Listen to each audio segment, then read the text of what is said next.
आज के इस वीडियो में हम समझेंगे संचालन क्रियाओं से रोकड़ प्रवाह क्या है। सबसे पहले हम समझते हैं कि संचालन क्रियाएं होती क्या हैं। संचालन क्रियाएं ऐसी क्रियाएं होती हैं जो व्यवसाय में आय अर्जित करने के लिए की जाती हैं। मतलब एक उपक्रम जिस वस्तु या सेवा में व्यापार करता है, उस वस्तु या सेवा के क्रय विक्रय से उसे जो आय अर्जित होती है एवं उसे जो व्यय करना पड़ते हैं, यही संचालन क्रियाओं से रोकड़ प्रवाह कहलाता है। हम और सरल शब्दों में यह समझ सकते हैं कि एक व्यावसायिक उपक्रम जिस वस्तु या सेवाओं में जो व्यापार करता है, तो उन वस्तुओं व सेवाओं के क्रय विक्रय से व्यापार में रोकड़ के आने और जाने की क्रिया को ही हम संचालन क्रियाओं से रोकड़ प्रवाह कहते हैं। अर्थात संचालन की जिन क्रियाओं से रोकड़ की प्राप्ति होती है और रोकड़ का व्यय होता है, इसे ही हम संचालन क्रियाओं से रोकड़ प्रवाह कहेंगे। आइए अब हम समझते हैं कि संचालन की वे कौन सी क्रियाएं हैं जिनसे रोकड़ की प्राप्ति होती है और जिन पर रोकड़ को व्यय किया जाता है। आइए हम समझते हैं संचालन क्रियाओं से रोकड़ प्रवाह की मदें। तो पहले रोकड़ की प्राप्ति की मदें समझ लेते हैं। सबसे पहले उत्पाद या माल की बिक्री से प्राप्त रोकड़। मान लीजिए एक वस्त्र विक्रेता है, तो वह वस्त्रों को बेचकर जो आय अर्जित करेगा वह संचालन क्रियाओं से रोकड़ की प्राप्ति कहलाएगी। लेकिन यदि वह कोई अपनी संपत्ति बेचता है और उससे यदि उसे अर्जित आय होती है, तो इसे हम संचालन क्रियाओं से रोकड़ में शामिल नहीं करेंगे, क्योंकि उसका मुख्य उद्देश्य वस्त्रों को बेचना है। वस्त्र उसके लिए माल होगा, तो माल के विक्रय से उसे जो रकम प्राप्त होगी वह संचालन क्रियाओं से रोकड़ की प्राप्ति कहलाएगी। दूसरा आता है सेवा प्रदान करने से प्राप्त रोकड़।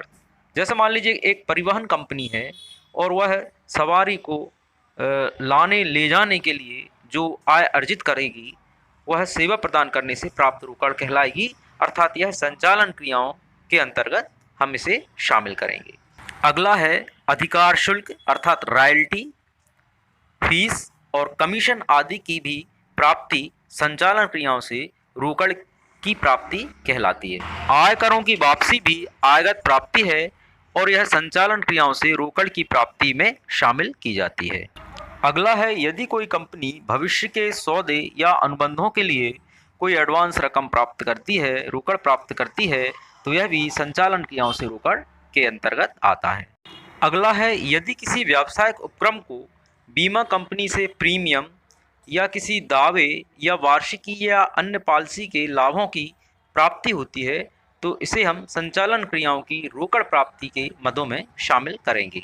तो इस तरह से संचालन क्रियाओं से रोकड़ की प्राप्ति के अंतर्गत उत्पाद या माल की बिक्री से प्राप्त रोकड़, सेवा प्रदान करने से प्राप्त रोकड़, रॉयल्टी, फीस, कमीशन आदि की आयगत प्राप्ति, आयकरों की वापसी या आयकरों की प्राप्ति, भविष्य के सौदों या अनुबंधों के लिए प्राप्त रोकड़ एवं बीमा कंपनी के प्रीमियम, दावों, वार्षिकी व अन्य पॉलिसी के लाभों से प्राप्त रोकड़ संचालन क्रियाओं से रोकड़ प्राप्ति के स्रोत कहलाएंगे।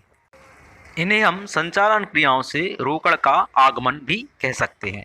आइए अब हम समझते हैं कि संचालन की वे कौन कौन सी क्रियाएं हैं जिनसे रोकड़ का बहिर्गमन होता है, अर्थात रोकड़ व्यवसाय से बाहर जाती है। इसे हम रोकड़ का प्रयोग भी कहते हैं। इसमें सबसे पहले है माल तथा सेवाओं के लिए पूर्तिकर्ताओं को भुगतान। मतलब एक उपक्रम जिस वस्तु का व्यापार करता है, तो उस वस्तु को सबसे पहले वह उस माल को सबसे पहले वह खरीदेगा और उसके पश्चात वह उसका विक्रय करेगा। तो जिन माल या सेवाओं को जिन व्यक्तियों से उसने खरीदा है, तो उन्हें उसका मूल्य का भुगतान करना संचालन क्रियाओं के अंतर्गत रोकड़ का निर्गमन या रोकड़ का प्रयोग कहलाएगा। दूसरा आता है उसकी कंपनी में या उसके उपक्रम में जो कर्मचारी काम पर लगे हैं, उन्हें उनका वेतन या अन्य जो भुगतान उनके लिए किए जाते हैं, उसे भी हम संचालन क्रियाओं के अंतर्गत रोकड़ का बहिर्गमन में शामिल करेंगे। तो कर्मचारियों को उनके बदले वेतन या अन्य का भुगतान करना संचालन क्रियाओं के अंतर्गत रोकड़ का प्रयोग होता है। अगला आता है भविष्य में जो अनुबंध या वायदे के जो सौदे होते हैं, इसके लिए जो रकम का भुगतान किया जाता है, वह रोकड़ के प्रयोग के अंतर्गत होता है। अगला है आयकर का भुगतान। एक उपक्रम ने जिस वस्तु में, जिस माल में, जिस सेवा में व्यापार किया है, उससे उसे जो आय अर्जित हुई है, उस अर्जित आय पर उसे आयकर का भुगतान करना होता है। तो यह भी संचालन क्रियाओं से रोकड़ का बहिर्गमन होगा। और अंतिम है बीमा कंपनियों के प्रीमियमों का भुगतान।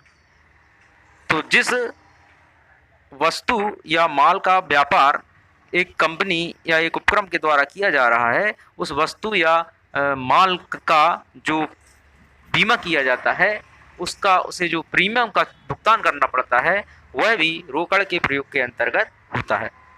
इस तरह से एक उपक्रम के द्वारा माल तथा सेवा के लिए पूर्तिकर्ताओं को भुगतान में दी गई रोकड़, कर्मचारियों को या अन्य को उनके बदले भुगतान में दी गई रोकड़, भावी अनुबंध या वायदे के सौदों के भुगतान के लिए दी गई रोकड़, आयकर के भुगतान में दी गई रोकड़ तथा माल का बीमा कराने पर बीमा कंपनी को प्रीमियम के रूप में दी गई रोकड़ संचालन क्रियाओं के अंतर्गत रोकड़ का बहिर्गमन या रोकड़ का प्रयोग होता है।